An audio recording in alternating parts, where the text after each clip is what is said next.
শীত মোটামুটি এখন কনকনে ভাব। আমরা ফজর নামাজ পড়ে আসলাম, পানি হাত ধোয়া যায় না, খুবই ঠান্ডা পানি। মোটামুটি ঠান্ডা নামে পড়ছে।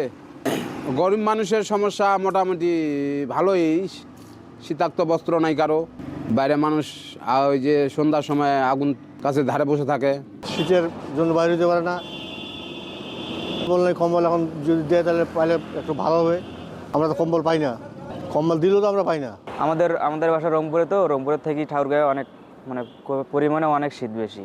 এই জন্য আমাদের একটু কষ্ট হচ্ছে বের হওয়া বা কোথাও যাওয়া। শীত তো বর্তমান ভালো হয়, কয়েকদিনকার থেকে এখন এই এক সপ্তাহ থেকে বেশি শীত, আর খুব ঠান্ডা করতেছে, মানে কাম কাজ করা যায় না। প্রচুর শীত পড়ে, একদম ঠান্ডা কুয়াশা, দেখা যায় না কোনো কিছু, এই অবস্থা।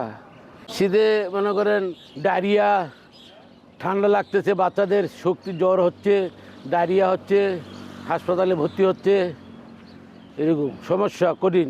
তো নতুন এবং ফিরে আসা গ্রাহকদের জন্য নগদে চলছে ক্যাশব্যাক সহ প্রতিদিন হাজারো উপহার জেতার সুযোগ। হবে আশা আর ফেরা, সারপ্রাইজ সেরা।